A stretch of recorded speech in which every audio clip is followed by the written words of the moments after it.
My next guest is one of the very few people that I've met who's empathetic, relatable, yet hugely successful, intelligent, and busy. You might recognize her from LinkedIn. Kim McGinley is an absolute powerhouse in the finance property industry and the networking scene. I don't think anyone leaves school and they're like, do you know what? That Doesn't kind of work, thing. does It just doesn't work. It's a very incestuous industry. Just Okay. talking the talk. Are they walking the walk? Are we going there? We're going there. Okay. We're going there. The biggest things to come out is... Welcome to Magna Meets. Behind this podcast, we're a UK property investment consultancy that helps new and seasoned investors build their wealth through new build and off-plan properties. This podcast welcomes guests from all different parts in property and the business world. We'll uncover their journey, challenges, successes, and industry truths. I'd be so grateful if you subscribe to this channel, as it will help open the doors to more guests who have walked the journey you're currently on. Let's get into this episode. Kim, welcome to the podcast. Thank you for having me. Kim, for the viewers watching, how have you built such a synonymous brand in the property finance industry? If I'm honest, when I launched Vibe, I didn't have a social media kind of plan or strategy. I just put myself out there, if I'm honest with you. I literally was quite ballsy. So bearing in mind, I just had a desk at home. That's all. It was just me, myself and I. And I did press releases, launching Vibe. No one really knew who I was. And then I just consistently started posting, and the brand has just basically grown from there, purely from social media, which is amazing. Like, it's such a powerful tool. And what were the events that led you to where you are today? Take us back years Okay. and years and years. Yeah, okay. So I fell into the mortgage industry. You ask anybody that works in mortgages, whether they're underwriting, lending, broker, I don't think anyone leaves school and they're like, do you know what? I'm going to go into the mortgage world. But you knew that was what you wanted to do? No. So I literally fell into it. So I left school. I was actually in performing arts, so drama. Realised that I couldn't just go out and get a job and, become an actress or whatever. So I started working for, back then it was Abbey National. Okay. My friends worked there, quite an easy job to do, and it was in the contact centre. I then dabbled in hairdressing, became a qualified hairdresser on the side, and actually started working full-time in mortgages for a broker back in pre-credit crunch, so 2006, 2007. And ended up working on the lending side, and I absolutely loved it. And then I came to 2008, and like anyone knows from that year, the mortgage industry just came crashing down overnight. And I was pregnant at the time with my son, and it was a really hard time actually. I went into being a BDM. Believe it or not, selling boxes and packaging for a packager, just down the road from me, quite flexible for my children or my son at the time. And I was just waiting for a phone call from my previous managers to be like, Kim, we're back, we're lending. And it took about 2-3 years, I think, before the phone call came. And I jumped at the chance to get back into it. So missed it completely for the few years that I was out doing it. But I loved the experience also that I got from what I was doing. So I'm a massive believer in fate and all of that stuff. So, ended up working back for a lender for about 5 years. And there were certain key events, I think, from having children that made me realise the corporate world wasn't for me. Okay.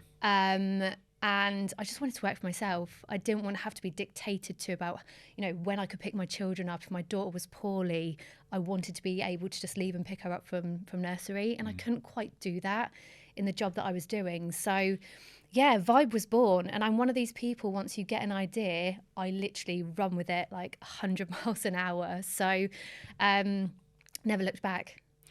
And for you, something that I related to about your background was the telesales aspect. Yeah. I came from a telesales aspect, and I think you posted something which was having a little bit of sympathy for people that work in telesales. Yeah. I think they get a lot of the It's brunt. a hard job. It is brutal, Yeah. right?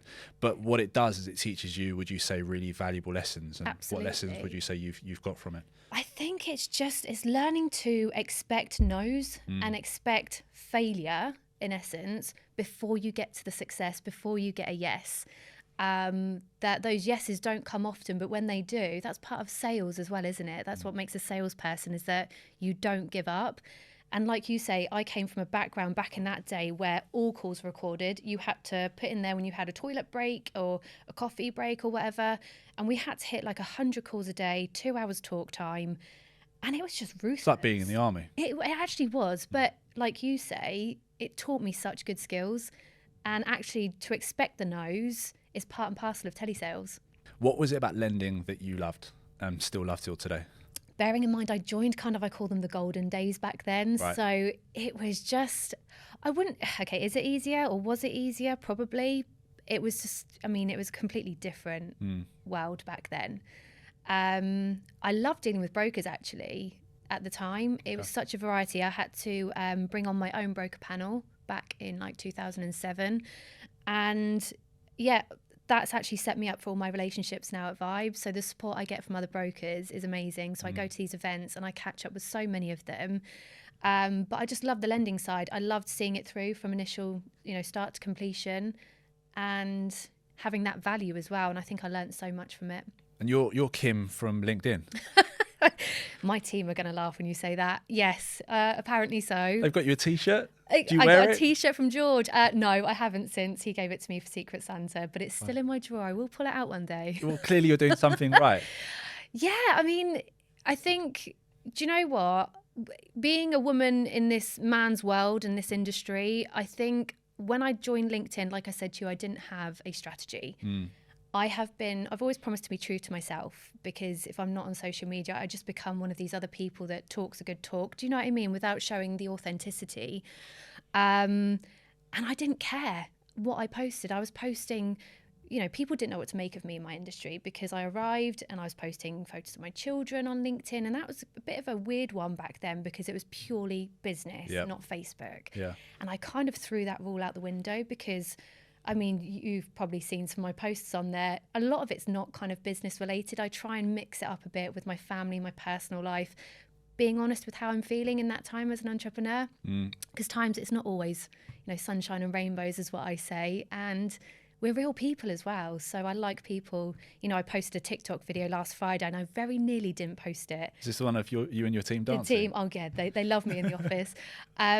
But I actually got a lead from it that day. No way. Yeah. He was From like, you dancing? just from us dancing. He's like, do you know Amazing. what? I've been watching you for a while, saw the video, and you're a team that I would like to work with. And that just, sums it all up for me. Well, there you go. And I think that sort of goes against the grain in certainly the finance world, the property world. It's like, well, you can't do that. Exactly. You've got to sort of conform, but clearly you're breaking that mold. Yeah, trying to. Yeah. And now you'd say you do have a strategy. You didn't at the beginning, but now you do. If I'm honest, no, I don't. I'm trying to be more consistent on there across all channels. So my main focus has been on LinkedIn. It's been very successful for me with the business. There's more to it on TikTok now. I'm trying to explore all of that, growing on Instagram, trying to utilize all the platforms basically. But I wouldn't say I'm strategically, I post a lot in the moment of how I'm feeling. Again, to be authentic, and it comes across better, I think. There's some things that you can, on the likes of, Buffer and things like that, you can pre-schedule, but I'm posting a lot while I'm just having the odd bit of downtime where I get time to think and want to shout it out, whatever I'm feeling. You're my first female guest, which I'm super happy about. I'm proud of that. And it's also, like you said, a male-dominated industry. How have you manoeuvred in this industry whilst maintaining, your integrity and just sort of maybe having built that thicker skin? Would you say that that's been quite essential? Oh gosh. Again, it goes back to my lending days. So I was used to being very young. I entered the industry when I was about 19 years old. Wow. And there was many, many times where I had to go to events. I was one of the only or few women that were there. And from a very young age, you learn a lot and you're in uncomfortable situations. And I think from having a business, if you talk to the Kim from 6 years ago that launched on social media and shouted about what I was doing to who I am now, I'm very different. I'm the thick skin that is built within me. I have been mocked in the industry, and people think they know you and assume that you're a certain, because you talk about what you do, that you either love yourself and it couldn't be further from the truth. So I do actually enjoy it when I meet people and they kind of have me in this, oh, I think I know you, but then they meet you for real. Do you know what I mean? And then they're like, do you know what? You're actually quite nice. Do you know, I've got to admit something. Yeah, I fell into that myself. I think we met for the first time. I met you and your husband, John, at an event at the end of last year. And I walked away and I told my wife, not that my wife had anything against you, by the way, but I said to her, do you know, I met Kim from Vibe. She's actually really nice. And it's weird, isn't it? It's weird that we do that, though. I think you kind of sort of build an idea of a person from a post, an image. Yeah. And I don't think you're offensive in any way. No. You know, you are just who you are. You put out what you feel and what you're doing. Yeah. And I think that should be applauded. But yeah, you know, I fell into that myself. I think this is where I think social media for me is a means to an end. I take it with a pinch of salt. So if someone takes offense to I'm not controversial like you say on socials, I'm really not. But yeah, I think maybe because you do see it smoke and mirrors and it paints sometimes. Maybe, yes, all the smiles. Right? It is a lot of smiles on there, trust me. And I, you know, on the days where I don't feel like showing up, I'll still show up. Yeah. But yeah, I think everyone, if you're a good person, it comes across when you're networking and meeting people, and for sure, that's when it really comes. That's why I'm doing so much networking at the minute. So. I mean, you're non-stop. In the intro, I mentioned how busy you are, and that's not, small talk. Yeah. You are really busy. But you've made it a thing for this year about networking aggressively and putting yourself out there and again, furthering your brand. And by the sounds of things, talking off air, it's really, really paying off already. Yeah, I mean, networking takes time. You're building trust, you're building relationships. So I don't really go in with any kind of hard sell. I just go there to meet and connect with real people. But the people that I'm now connecting with, I want to be known as a powerhouse, as a female brokerage or led brokerage. And yeah, networking is a huge part of that. So talk me through it. I'm a newbie. Yeah. I'm going to a networking event for the first time. Yeah. What sort of tips and steps would you suggest that I could use to enable me not to go to a networking event just to have some free food and drinks, but to actually get some benefit from it? I think don't go there with a hard sell. Go there to connect with people first. Business will follow. If you're a good person, you connect with other people, that will follow naturally. So try and forget about this whole thrusting a card in someone's face and, that doesn't kind of work, thing. It just doesn't work. Get comfortable being uncomfortable. I think my first networking events, the thought of going up to people that are in a conversation and just standing on the edge and saying, can I join in? Now it just comes naturally. So that's what you do? I could do that anytime, saying, do you guys mind if I join in? Yeah. And no one has ever said no, or, It's not a playground. It's not. And then it's just asking questions, finding out about people. And I think it's just that uncomfortableness. Once you get around that, it just kind of happens naturally. And I think it's consistency. Don't just turn up to one event and think that you're going to be getting a load of leads. You just need to consistently show up. Fine. And it's that being uncomfortable is where really the growth happens. I love that you've said that, because that is the first bit of business advice that I was given 6 years ago, and it's stayed with me since. So every opportunity that comes my way, even if I think, can I do it? I'll just say yes, and I'll figure it out, because I know no matter how uncomfortable I feel about doing it, the growth will be there. So yeah. Let's talk about Vibe. What is it that you as a company emulate? So in essence, we try and make the mortgage process as simple as possible for investors. I've come from a niche area of lending, dealing with investor financing, which is deemed to be more complex for a lot of other brokers that are out there. Having underwritten my own cases, I had a mandate at the time. I get how the internal processes work of being in a lender, how to present a case to them. So actually that benefit to our clients is massive. As is, it's a very incestuous industry. All the people I used to work with are now quite very high up, and they've disbanded throughout the lenders. So when you need an extra pull on a case or a decision, because it's not a tick box system, specialist finance is so far from being tick box. It's knowing when to push boundaries, when to push for maybe a bespoke rate, and it's having that knowledge that benefits our clients the most. And I push the team hard on service. And during due diligence now, you've got Trustpilot, Google reviews, you've got so many tools where you can find out if someone's not just talking the talk, are they walking the walk? And that's what we pride ourselves on. So the service for me and looking after my team as people is the be all and end all for Vibe. Well, it feeds through. I think, having worked with a number of your team, the culture there really sort of comes through. Yeah. George, for instance, who, you know, we got on really well. The team love him. You know, his sort of solution attitude is like, there's always a solution, John. Yeah. You know, don't panic. You know, if it was easy, it wouldn't be fun. Or, you know, Yeah. things that he says, Yeah. and it really is refreshing. And it does help. When you say things like you've underwritten your own cases, what does that mean? So when I was back working for the lenders, I was dealing with brokers. They'd send their cases in. I was actually not just a lending manager looking after their relationship throughout the whole process. I was underwriting as well. So I'd be approving decision and principles, coming at it from a more underwriter perspective.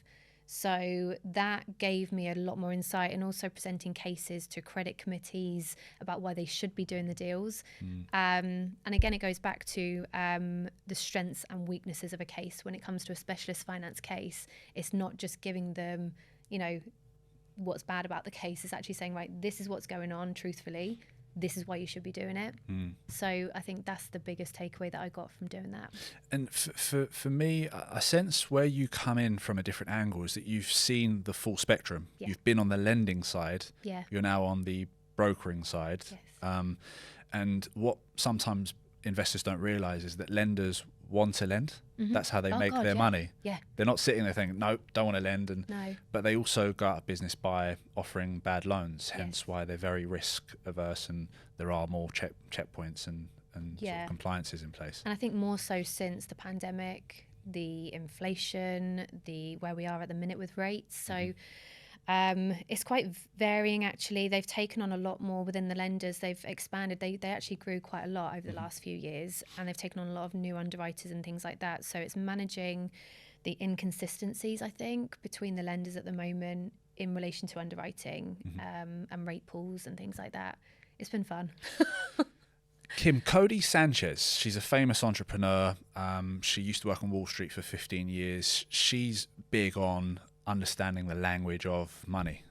And the more that you understand about it, the more control that you have. How has knowing the language of money helped you, not just in your business, but also in other aspects of life and how the system works and sort of setting up the next generation? I think when it comes to education, we're not doing enough in schools, as in it's so old school the way we're teaching kids, and they're not being taught anything about being financial, you know, mortgages and loans and credit cards and things like that. There's definitely some work that we need to do, or some kind of implementation around that for the younger generation. I think having worked for a lender, it's funny because it's more on like the investing side. I see the more risk adverse investors and the ones that are more pulling back. And it's understanding the risk is so different for everyone else. I'm more of a take a risk person, but with the benefit of seeing where it's going to go. So does that make sense? It does, yeah. Yeah.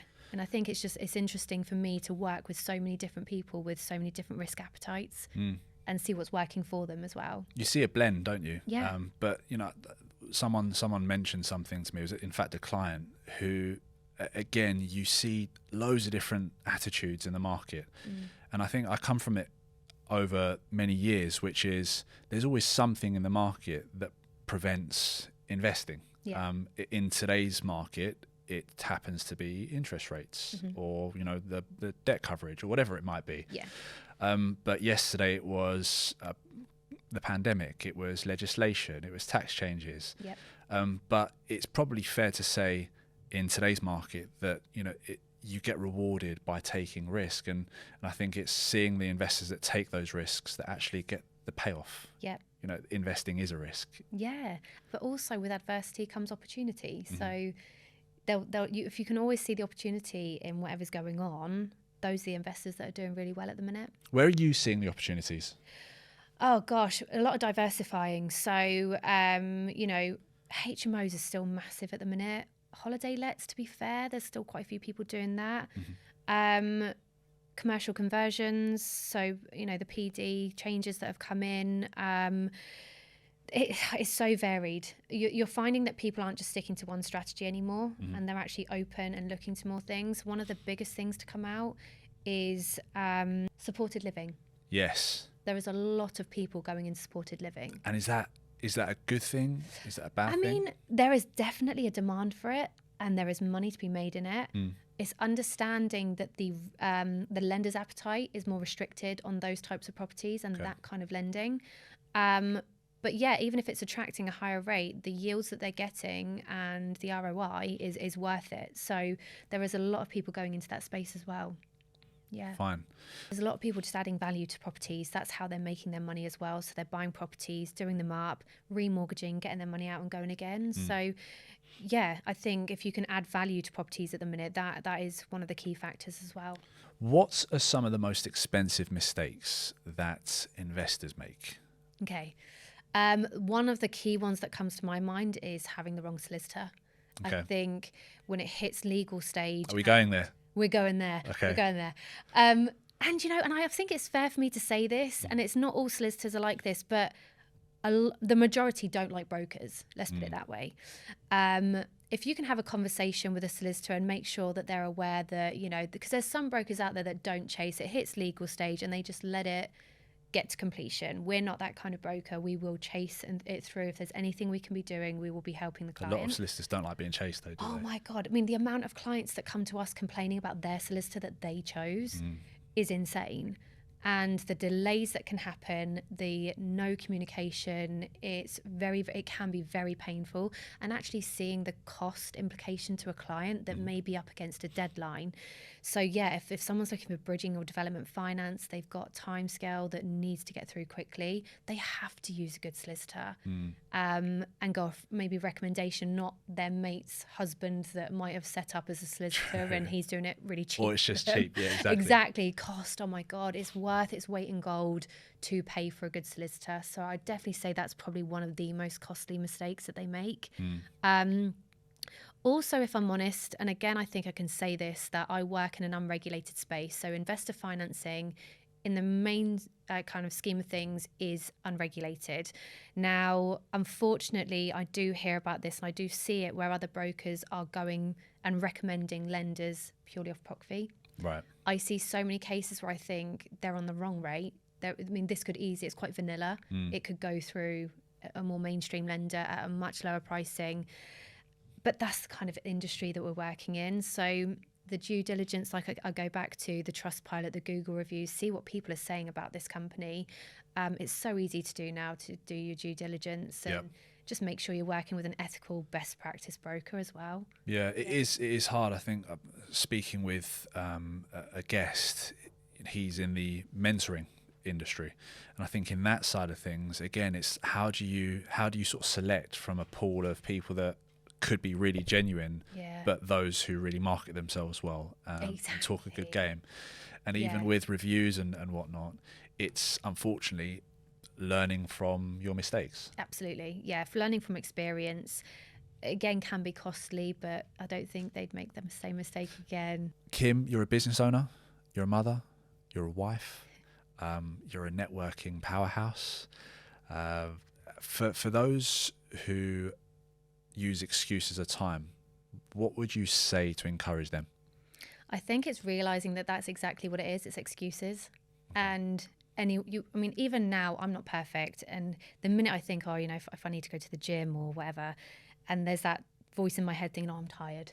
I've learned to question myself a lot, to make myself do these things. You talk to yourself. Yeah, no, and actually the power of changing your mindset is huge. So this year more so, it's really helped me. But it is just excuses. And yeah, with all the goodwill in the world, everyone's got them.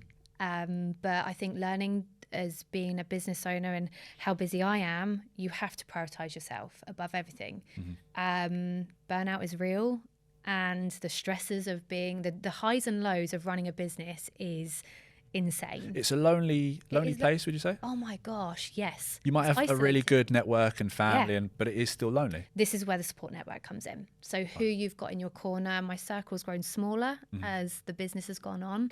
And I think that's an age thing. Ironic, for me. that though, isn't it? It's so ironic. But yeah, just prioritizing yourself is absolutely key. Having worked in the lending space, what would you say their outlook is for the year ahead?